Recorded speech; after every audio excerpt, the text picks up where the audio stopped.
Grun, grun, grun.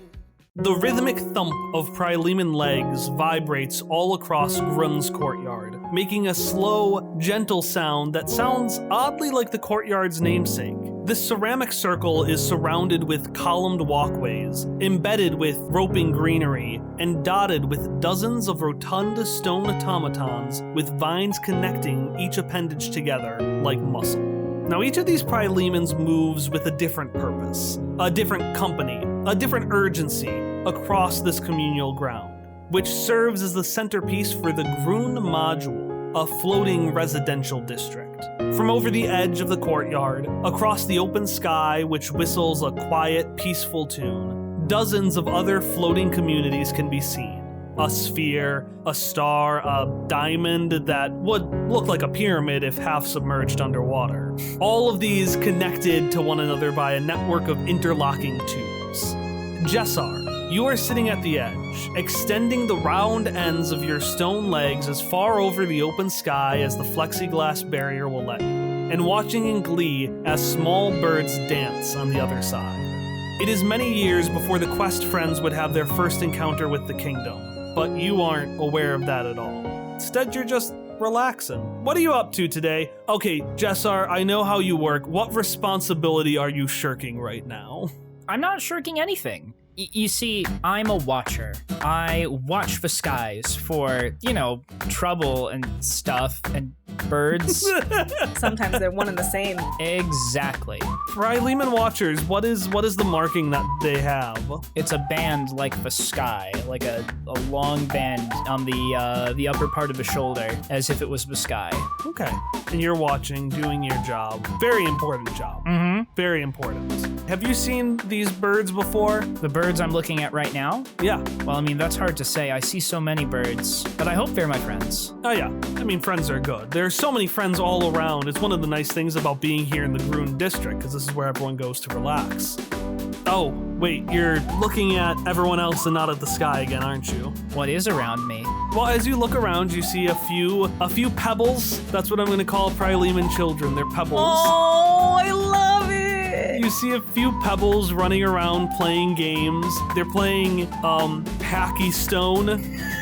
You've got a couple of scientists discussing research. You notice they come from the red module, some super important module that's been bouncing from place to place lately. And then, right next to you, you see, looking down at you as if they've been there for a while and you just haven't noticed. Oh, hey, Lakey. Hello, Jessar. Do you know how many ways an experiment can fail? And that is because Leke works in the red module as a failure recorder. Leke's job is specifically to only record things that fail, but like in explicit detail, so that the other scientists can figure out, like, here's what happened, here's how we avoid it. As such, Leke's sediment tattoo is just the no symbol. It's like a circle with the dash through it, but there's an X in each half of the circle that the line divides. So it's almost like the dead smiley face with the X eyes and the little like tongue sticking out. It's a sad job, but somebody's gotta do it, and that somebody is Leke. I feel like it has to be at least 18.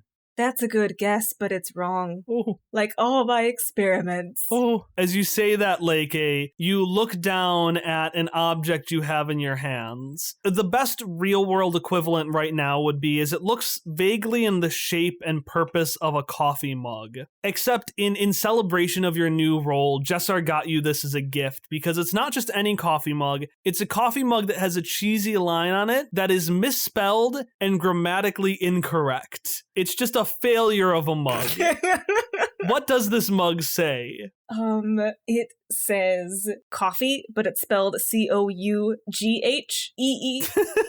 Don't talk to me until I've had my morning coffee. Don't talk to me, I'm coughing, but it's like I'm drinking coffee, like coffee-ing. It's a verb now.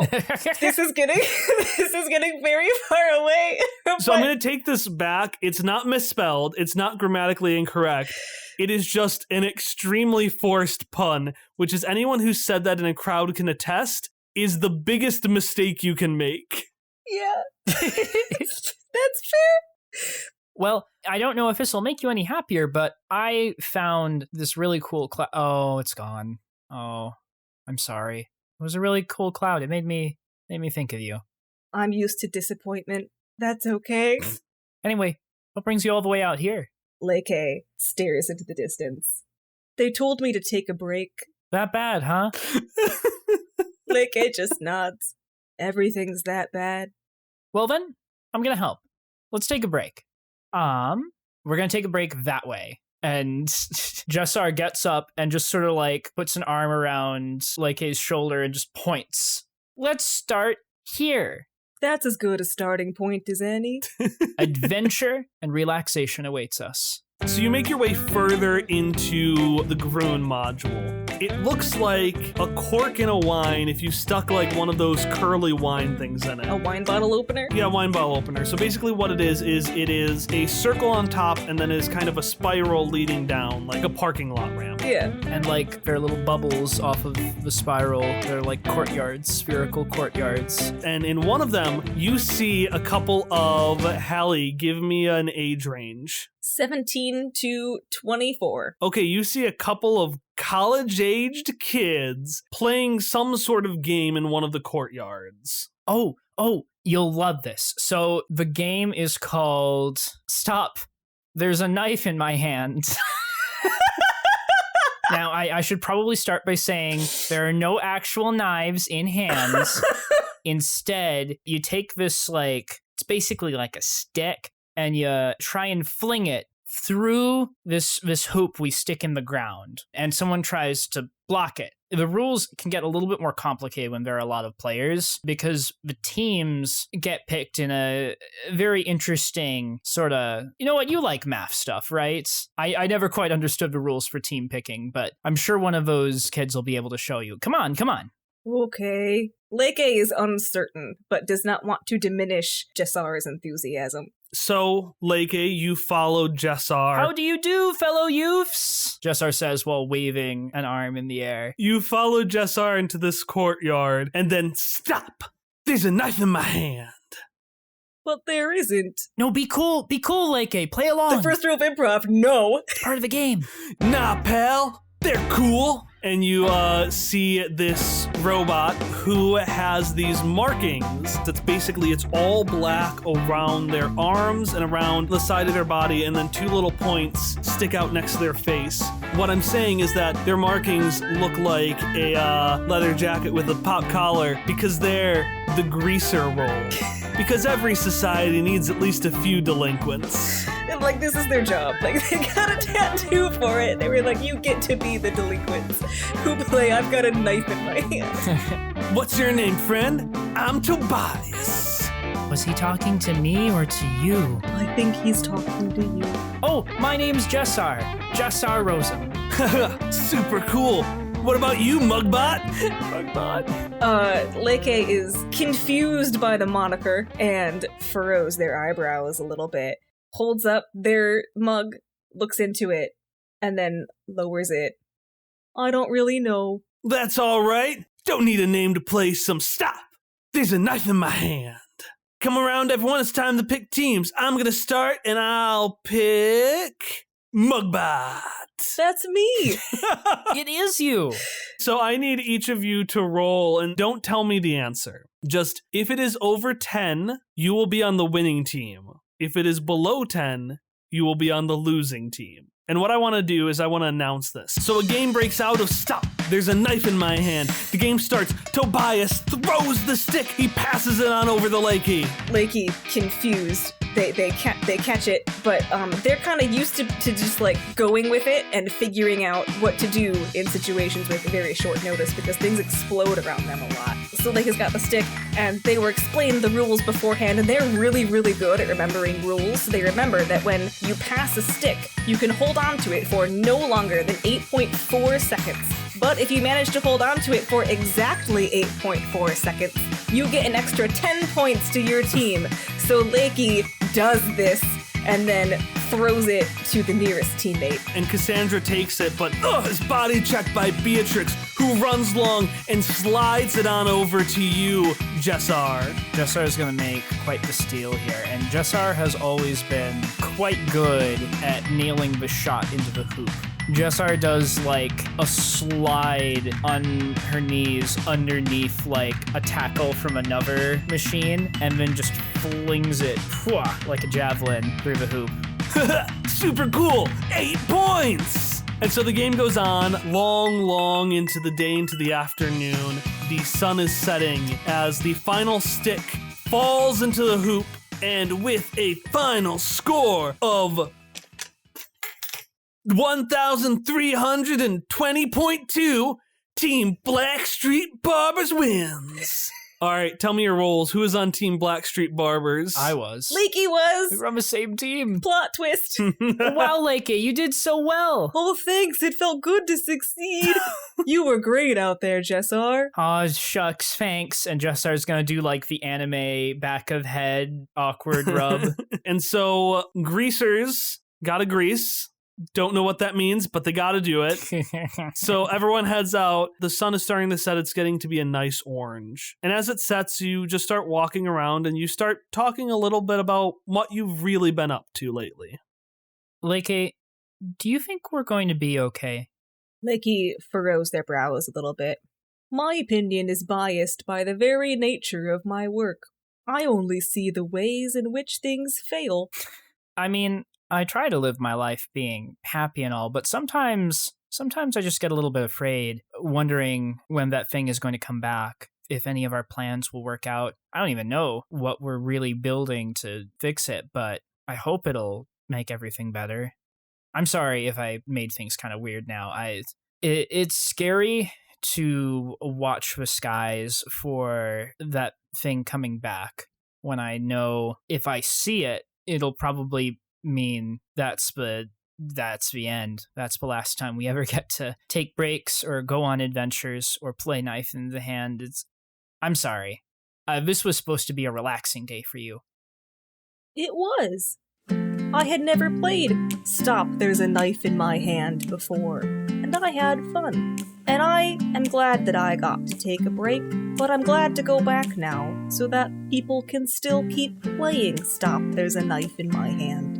I am not optimistic because of my nature, but there is a weapon. Oh? And I know at least 747 ways that it doesn't work, which means there's a chance we found the one that does.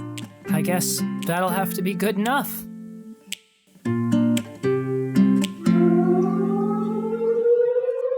An alarm starts to let out. No! Across all of Prilema.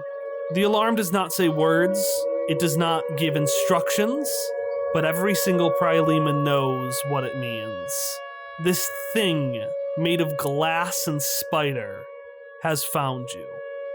Is there any way the two of us can help? Should we get back to the lab, or is it time to hide? Lakey's standard expression is glum. Their expression right now is completely neutral. I guess it's time to go back to the lab. Do you want to come with? And shivering a little bit, Jessar is going to nod and say, "Yeah, I wouldn't mind staying with you in case we don't make it." Leke takes Jessar's hand. You make your way to the red module. As you make your way, the city powers up with light. Those green bands start to illuminate, especially around the tubes in between various parts of the city, as Prilemans run from place to place, many fleeing towards other modules. In the distance, you see a series of tubes shoot out in bright light before suddenly being silenced, as one of the other modules in the distance is hit by this large, glittering obsidian force. And as it gets consumed, all of the light within disappears. As you run, I need each of you to roll a speed. Leke got another 11. Oh, I got a 7, sorry. Jessar, you are hit by a series of panicking pebbles as they kind of just run into you and knock you over. Leke, you're able to help her out, but in the process, your mug accidentally slips from your hand, and almost like being awashed over a sea is just picking up by this mass of moving bodies and carried somewhere off in the distance, off towards where the blue module would be. Leke watches it go without an expression. I'm real sorry that you dropped your mug because of me. I'll help you find it once this is all over. It's not important. I only had it in the first place because of you. And I guess with that, we keep going for now. Let's hurry. Yeah. Another part of the floating city collapses as you rush off into this trapezoidal-like building. Unlike the others, which all have people rushing towards them trying to get from module to module, nobody wants to get into Red because everybody knows where Red is going. You get into this trapezoidal building, make your way up the steps, and you find this small pod illuminated on its outside like the outside lines of a drawing with this green light. As we're going in, Leke just wants to, stop for a hot second. Are you sure you want to come in? You don't have to. Jessar's just going to nod. I want to stay. I want to help. Leke nods, and then we'll continue with Jessar in. The force of this pod moving would be enough to knock any human being off of their feet, but you're able to make your way through it fine enough. The most disturbing thing is you can't really see anything. This tube isn't dark. It does have this internal lighting that keeps it alight, but you can't see anything on the outside. After all, why would they make it so that you could see things when you know where the pod is going? But with a danger like this outside, you don't really know where you're going. And each twist and turn as you move through the tube, there's a bit of worry that this might be the last sensation you feel. But you make your way up. You make your way into a trapezoidal building into the next module, the Red module.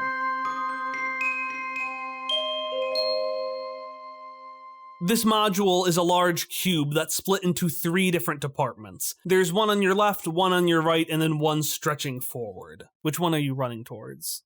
Can I suggest? Yes, please. Let's call it the connectivity department. They work on interfacing all kinds of different things with other things. You follow this line of glittering powder that leads you in the way, not only in its form, but in its words. And you choose out of the 3 places to go to the connectivity department, because that's where that 1 in 700-something odds item lives. As you make your way, Red is surprisingly normal.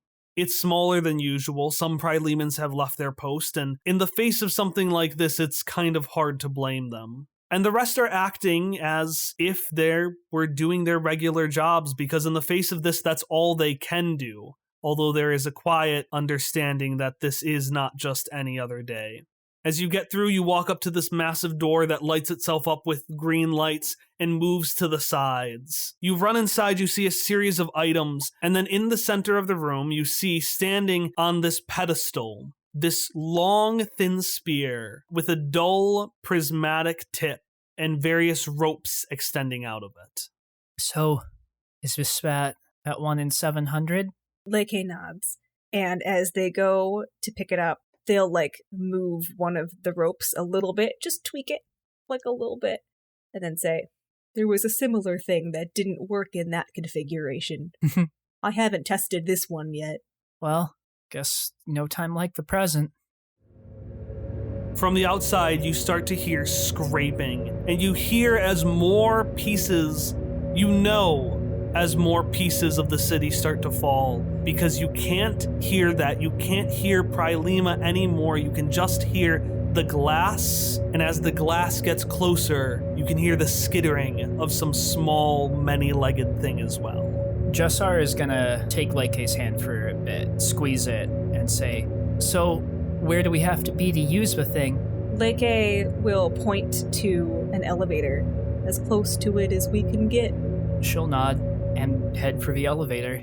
You step into this elevator. A line of green surrounds each of your feet. Most elevators lead somewhere, but this leads nowhere, and that's by design. The elevator goes out, and around you, you see the open air. Many parts of the city are gone, just the open air in their place. But almost more frightening are the parts of the city that are covered up in this emptiness. The shadows of the obsidian making it look as if the sky itself had been cut out of frame. As you look above, you see tiles start to reach themselves around of red, the dull ceramic being covered by this glittering obsidian. It reaches down as if multiple fingers curling themselves around red, slowly reaching towards you, and 2 fingers turn around and face in front of you. The ends of these massive fingers open up, revealing inside of them glass facsimiles of species you have never heard of, and one species you are very familiar with. And in front of them, dozens, hundreds, thousands, the number doesn't matter, it's enough, of spiders start pouring themselves out and going straight towards you. Jessar says, let me take the shot. I'm really good at hitting the hoop in stop, there's a knife in my hand. I can do this. Leke will hand Jessar the staff. Be careful. We want the birds to come back. Yeah, I want that too. And then she'll, I guess, rush towards, like, does it look like there's a central figure to this cloud, or is it just, like, swarms of obsidian automatons? There isn't a central figure. Not yet. In that case, Jessar is just gonna go up and stab the first automaton she finds. Just, yeah! The black tiles, for a second, are replaced with every color across the spectrum, as the tip of Red's blessing erupts in prismatic light. The ropes around its end suddenly jump to life and start moving around as if a living being on their own right. They reach around you, Jessar, and they reach around you, Leke, wrapping themselves around your bodies and integrating themselves with the vines that go between your appendages. And the light gets brighter and more multicolored until all you can see are these different colors, and you feel these different sensations, every color, every taste, every sound that you have ever remembered, and hundreds of thousands of others that you don't.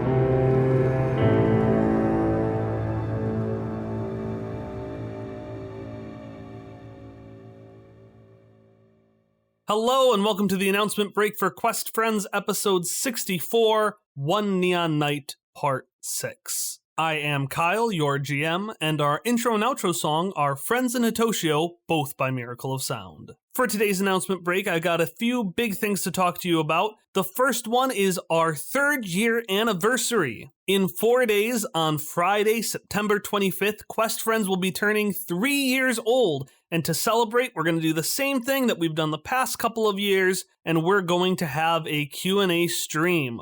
During the stream, which will be happening at 7:30 p.m. Central Time, we'll be providing answers to any and all questions you want to ask, interacting with the chat a bit, and then probably doing a debrief game. We're actually going to test out Among Us to see if that is something that we, the 5 of us, can do together, because Emily's computer normally doesn't let her play games, so we're testing things out. So if you'd like to join us for celebrating 3 years of Quest Friends, you can follow us at twitch.tv/questfriends, or just follow that link on Friday, September 25th at 7:30 p.m. Central Time. And if you'd like to submit a question for that, any question you want, our thoughts on characters, behind the scenes information, what our future plans are, you can find a link to our questionnaire below. I will be compiling questions through Thursday night, so please feel free to add whatever you want to ask. Additionally, I wanted to do a big shout out to Tom and Hallie for this session, something that I didn't keep in the edited version of the episode, but I think it's important for you to know. Leke and Jessar were presented to Tom and Hallie literally after the session began. The session began, I did my introductory monologue, and then I said, okay, who wants to play Jessar? And I was able to do that by providing them brief descriptions provided by 2 of our audience members. So a while back, we asked our audience for prompts, things like their last text, a line from a book they read, their most valuable object. And you will see those manifest over the course of this and next episode. But we also asked people to kind of play around, give a sentence of a character, and then send that to somebody else and have them add on to that sentence. And 2 audience members created paragraphs that would be the characters of Leke and Jessar. And those 2 audience members are Ding Bing Bats, or Ding Bing Bats on Tumblr, and B, or at Ilgakasa on Twitter. So thank you so much for providing the prompts for those 2 characters. As you can tell, the 3 of us really fell in love with them. I'm also mentioning B because B will appear in just a few minutes as a member of our name pool. What that means is that I used B's name and I ascribed it to a person, place, or thing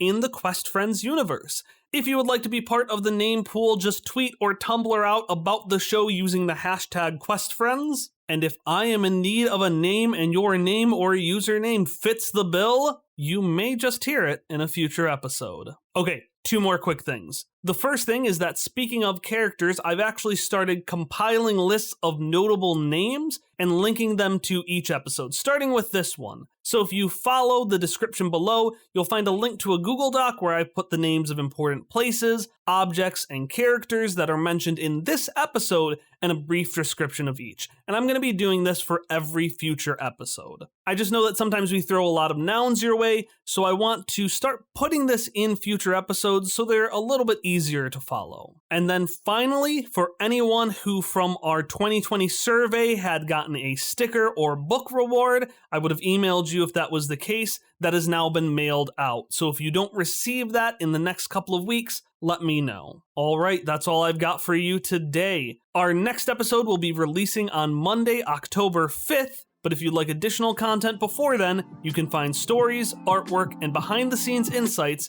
at patreon.com/questfriends. I'll see you there.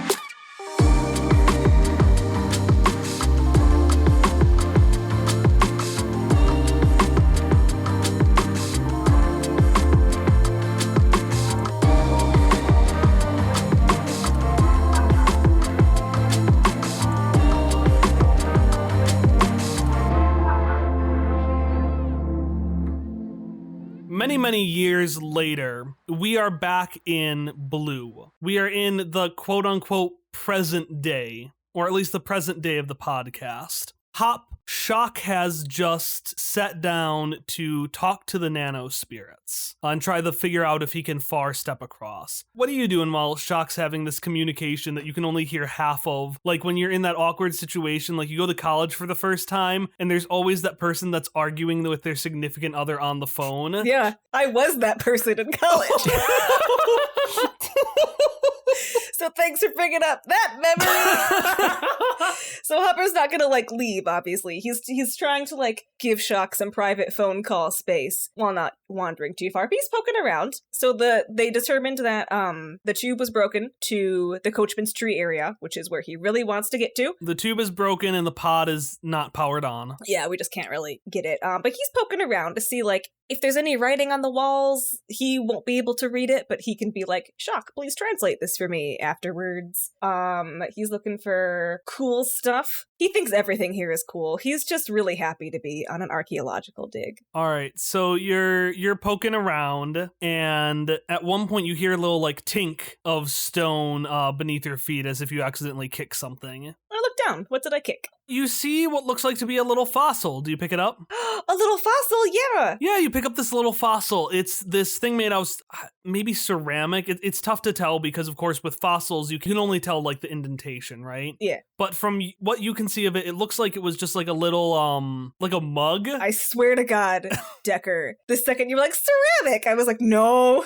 Yeah, it's just a little fossil of a little mug or something, which is weird because based on everything you knew, these things didn't drink anything. Yeah, they're robots. They didn't really need to. Maybe they did culturally, cultural practices. But it looks identical to one of the mugs Dad Theo would have in the morning. Dad Theo likes his mugs. He likes his coffee. I'm assuming you just hold on to it or something. Yeah, actually, Hop's gonna pocket it. Okay. It's a cool find. It doesn't belong to anybody, so he's not really stealing. And at that point, Xoc opens his eyes, leans forward, and starts breathing really heavily into them. Didn't go so well, huh? So bad news. I decided to cut ties with the nano spirits for now. I don't know if I'm going to be speaking to them again ever, and I don't have any of my magic. Are you okay with how that went? Ask me again in a few hours. I don't know how useful I'll be for the rest of this journey, but at least I can read the stuff in here. Suppose that's one thing. Well, we'll figure something out. Your magic doesn't define you. You're plenty without it. You don't need to measure yourself by that, is what I'm saying. Thank you, Hopperscotch. Although my arms are very noodly, and he does the arm waving. Hopper will laugh a little bit and say, we'll manage just fine. And as you say that, no, the echo resounds again. But it gets louder and louder. And I need you to roll speed defense. And by you, I mean you specifically, Hop. Hopper rolled a 9. And he's trained in speed defense, and he's got a shield, which is an asset. Yup. I might be specialized in speed defense. Hang on. When did you get all that speed defense training? Apparently never. I am not specialized in speed defense, just trained. Oh, bad luck. Wow, rude. Was it 18 versus 15? Rude. It was a level 6 roll. God damn it. And the sound gets louder. And eventually you hear it start to make words as just like a bullet of wind. You just hear, "Wait, the models!" And Hop, you are thrust to the ground by this large force, and you hit the ground for 6 points of damage. Ow. What the fuck? Above you, you see this oily, white, giant beard, and this man with like these extremely angry eyes. He's got this glowing vine around him, and this man looks at you and he keeps going, and he raises this pickaxe with blood on it as if he's about to strike it down on top of you. Hopper will go. Yeah, Xoc is gonna raise the strong glass staff to knock that pickaxe away. All right, Xoc, give me a roll. Let's spend a level of might effort. I can't fucking believe this is happening. Of everything else tonight, this is happening now. Out of curiosity, how much would a 3 get me if I had spent a single level of effort? No! You go to swing at this man, and he just grabs your staff with his bloody pickaxe and throws it to the ground, both the pickaxe and the strong glass staff. So hey, you did well. Except suddenly from behind his back, he pulls out a bloodied shovel and he swings at your face, and I need you to roll speed defense. Jesus fucking Christ. Are you trying to protect against my muscles too? I'm gonna kill you too! Jesus fucking Christ. 17? Xoc? Fuck Take you if 6 you say points that's of level might 6. damage. Fuck you. Fuck you. So you just bonk. Xoc is hitting the side of the head. Xoc is impaired. This man turns back to you and he starts like reaching around in your. Do you have a bag, Hop? Oh, Hopper's trying to get the backpack off. He's gonna give this man what he wants. He reaches in, grabs the fossil, looks at it, looks at you, leans in super close and says, "Now don't you come back after another one of my fossils, you understand?" I didn't know they were your fossils. I didn't know anybody was here. You know, I just thought it was, I didn't mean to take anything from anyone. I didn't think that it was stealing. I'm really, really sorry. And while he's saying this, he's like trying to get over to Xoc because Xoc was just beamed with a shovel. Xoc is just lying there on the floor, dazed. Yeah, he's like trying to make sure Xoc is okay. So like to Xoc, he'd be like, hey, are you okay? And then back to this angry stranger and go, again, I am so, you can take any fossils that are in that bag. I'm essentially these fossils. Truly, so I need my fossils. You're not gonna get any of my fossils. You're gonna get my fossils. Are you a collector? I collect all sorts of fossils. Well, so like an avid collector. That's really cool. That's a cool interest to have. And again, you are welcome to the fossils that are in my bag. Xoc slowly sitting up. Who are you? And as he's reaching in and just looking around, he just turns around and grunts, "Ragain. I'm sorry, what?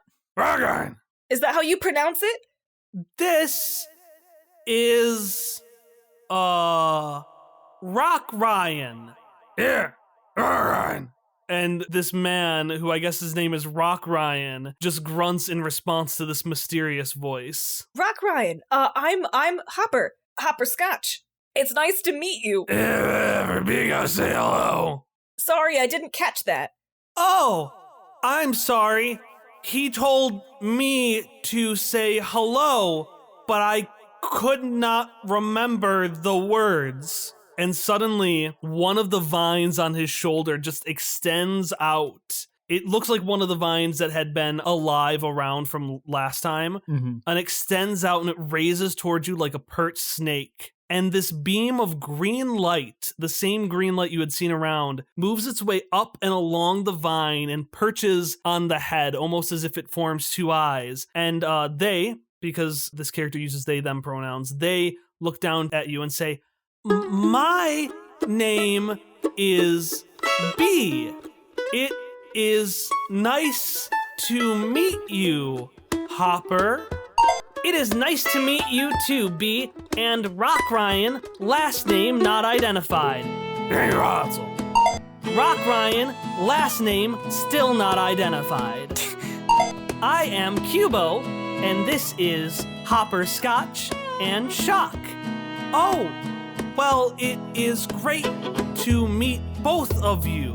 Is the vine still extended? Yeah, the vine is extended. If you reach out your hand, they will like shake. That's exactly what Hop was planning to do. All right, B, the light moves back a little bit, causing the vine to just slump into your hand where you can shake it. It's one of those like loose handshakes. Yeah. We have not seen many collectors since the last ones. And you can't help but eye the blood on the pickaxe and the shovel as B says that. It sounds like this area is spoken for. The area in all areas is spoken for. Every fossil is mine. Well, luckily, we are not actually interested in fossils ourselves. We were just trying to get over to the other side of the ruins and look for evidence. Definitely not the fossil-y kind of evidence. Any evidence that isn't fossils. I thought you two look like posers anyway. Fucking wow. The dunk. Yeah, go on over there and get yourself killed, not like I care. Is that an invitation to get my bag back? Yeah, he's throwing the bag to the side. Okay, because I want it back. Hop will grab the bag and then be so. Rock Ryan and B, how long have you been here?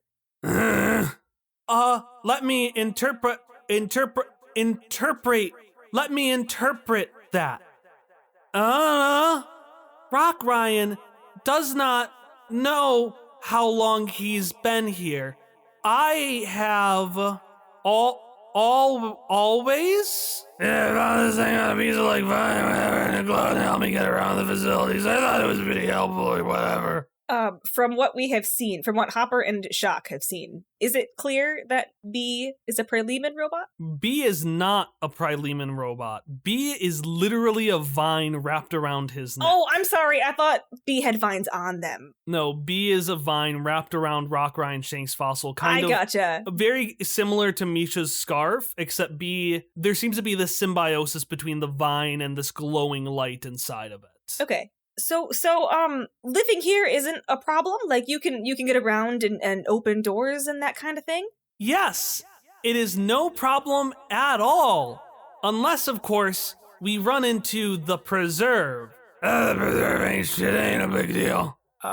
What is that? Well, what is word? Ghost. Oh, that is the word. It's a ghost. A ghost. A ghost?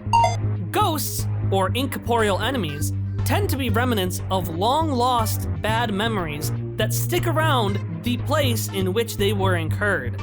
Being incorporeal, ghosts cannot be harmed unless they are attacked by things such as esoteries or azure steel.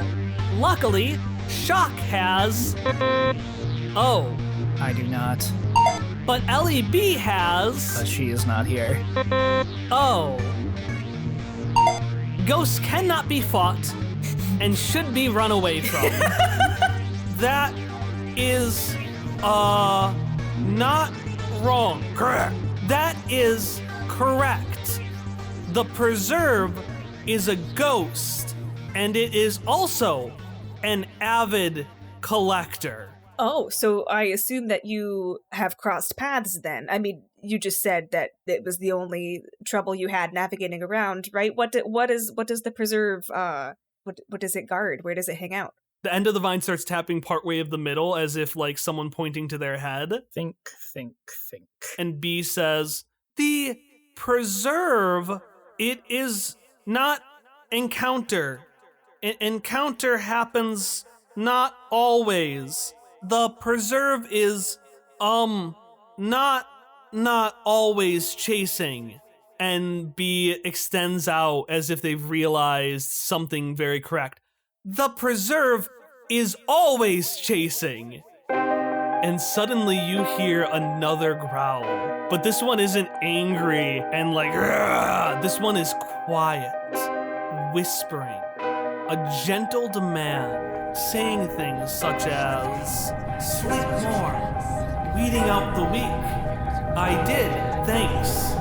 My life? Thumbs up, thumbs up, thumbs up, thumbs up, thumbs up, thumbs up. And you start hearing these voices repeat over and over as like a cyclone. You hear a rattling of like pots and jars coming from behind you, and you feel something is clamoring its way to you. I wonder if it might be helpful to continue this conversation elsewhere. Did you say you have a way, say, across the bog, over to there? And he points behind, like he does a thumb behind himself to point at the pod that's broken and the other module. Oh, there? And the vine that is B suddenly jolts out of view as Rock Ryan just thumps into the pod. He just basically falls into it. And then he pokes his head out and he gestures like, come on, me likes you. Xoc will step into the pod. Yeah, Hop will too. Perfect. Making sure Cubo is there. Yes, we're not leaving Cubo to die. You pick up Cubo, you come in, Rock Ryan picks up his shovel and his pickaxe, and he just kind of, you know the thing in stage where you like loop someone off stage with a cane? Yeah. He does that with both of you to help push you in further. Oh my god, I love it. Hopper doesn't. I love it. And suddenly you wonder, have we made a mistake? Yeah. This is a very stuffy pod. It is very tight fit for 3 people and a giant vine. And the only light is Cubo, who, because he's kind of like stuffed under other people because there's no space, his light is really hampered. Is B's light on? Yes. But then suddenly you see B's light move across the vine and move into the pod itself. And suddenly this light extends itself throughout the sides of the pod, lining it up, almost like it's drawing the outside of a cartoon or something. And Rock Ryan just turns to you and says, hold on. To what? And Xoc, I need you to take a GM intrusion. Okay. Hopper gets the other XP. By default, my favorite kind.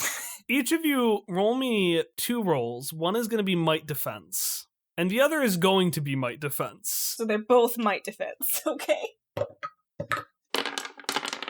An 11 and a 17. I got a 2 and an 18. Okay, I'm not going to have you take any damage because holy shit, you've taken so much. Yeah, we're both pretty shocks impaired. Yeah, I think I'm gonna need a 10-minute rest once we reach the other pod. Yeah, that'd be great.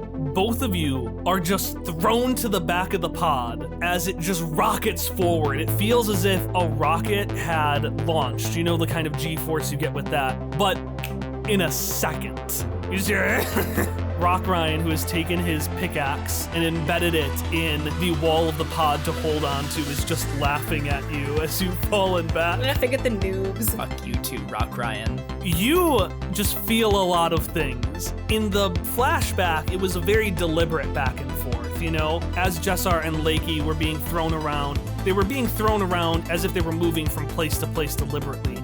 But in the case of your pod, you feel like you're moving in a stable place for about 5 seconds. And then you get to the outside where the tube is no longer intact. And you're kind of free falling. Imagine just in the air, it's surprisingly smooth, like you're free falling, because you are. And then suddenly a jolt as you hit something, and you bounce back and forth, and you like rattle against something and fall down and skid on the bog for a little bit. Do you say or do anything as you successfully manage to hold your composure? Actually, how do you keep yourself from falling back again? Because that'll be your second might roll, is you're able to actually hold yourselves in place a little bit. The Xoc uses the strong glass staff, basically just like wedges it in a narrow spot between the walls and clings onto that. Seeing Rock Ryan Shanks Fossil using his pickaxe to keep himself steady, Hop will pop out his forearm blade that he definitely has, that I forget that he has all the time. The forearm blade he's had since the beginning of the game. Since the beginning, yes, his Assassin's Creed forearm blade.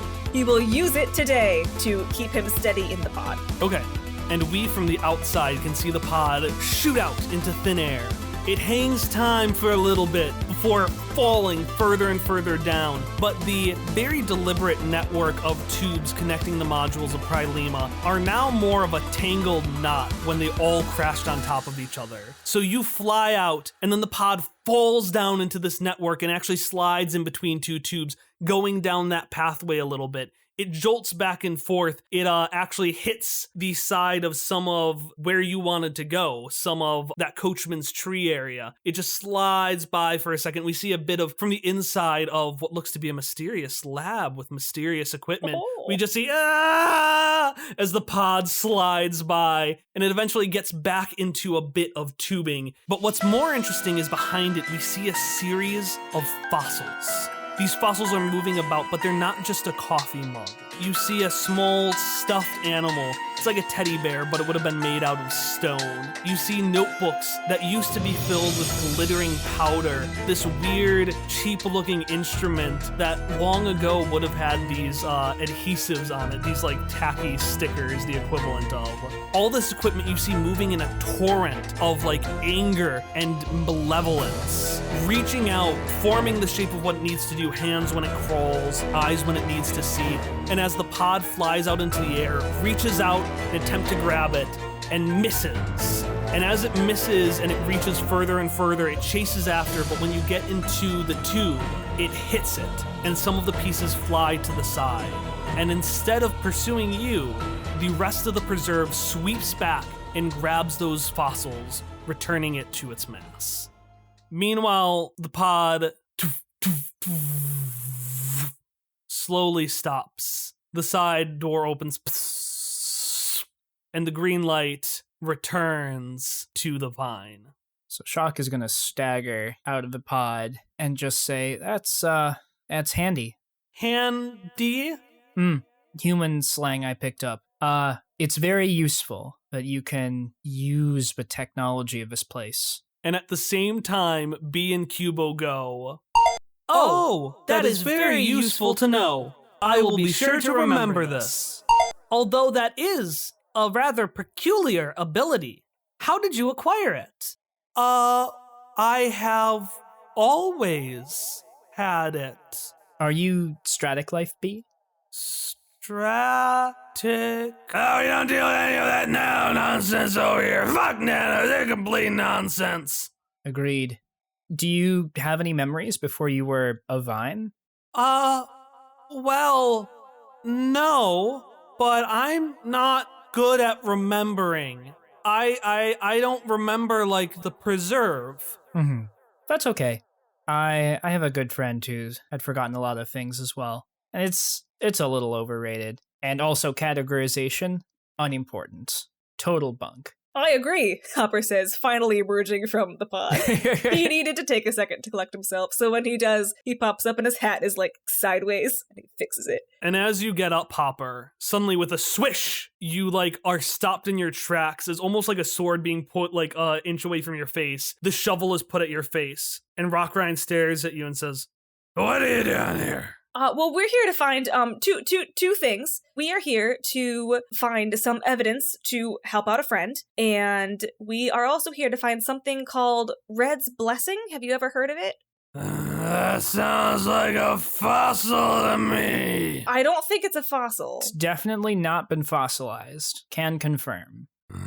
It's a spear. It's got like these cables and ropes and stuff coming off of it. Oh! The no room. That is in the no room. Please tell me it's named for some other reason than it's a room we shouldn't go in. That is exactly why it's called the no room. You're very perceptive. What exactly are the dangers in the no room? And Hopper's like trying to like move the sword away from his face and get further out of the pod. Oh.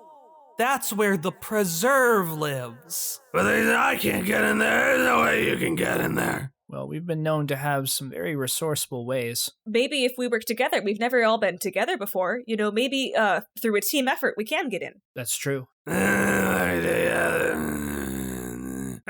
just like to get yourself killed. That's what everyone has done before. And suddenly B will pipe up.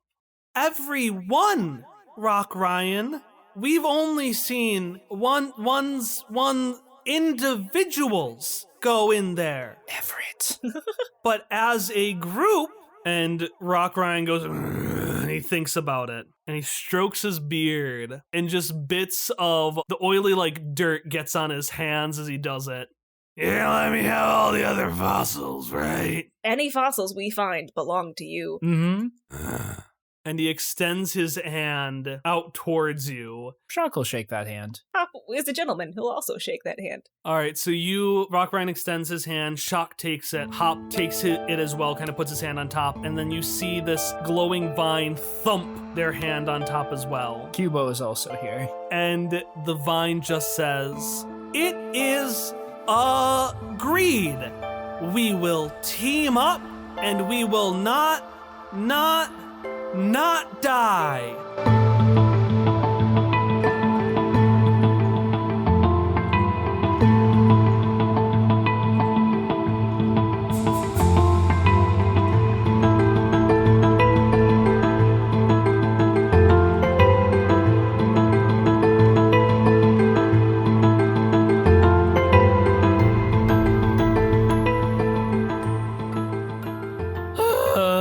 Can we stop this recording? Yeah, I'd say let's take a 10-minute break and come back. Can we please take a break? I need to collect myself. So that was the part I was going to extend. It was originally just going to be 2 robots hanging out, and then the Apocrita attacks, and it's like, and then we transition. But I was like, let's... It was really good. This part really fucked me up. Yep. I teared up a little bit. I've been tearing up a lot, actually. You made both me and Tom cry. Yeah, you made yourselves cry. I just did the setup. We did this. We played ourselves. We played ourselves. Oh, no. No. How did we play them for like 40 minutes and love these 2 robots so much? Right. Like, that was... Almost we had no time with them. We want the birds to come back. But Jessar and Lakey are so pure. And I love them. I'm so upset. And they deserved better than the Apocrita. I'm not okay. I'm not well. So Aegon had to fight just 2 robots bound together. Why would you hurt me in that way? I'm sorry. I have to take this knife out of my gut. God, you just stabbed me with your game. Stop! There's a knife in my gut. God, there's a knife in my heart. It took me like 3 tries to make that joke. I'm not okay. I'm a mess. I'm not okay.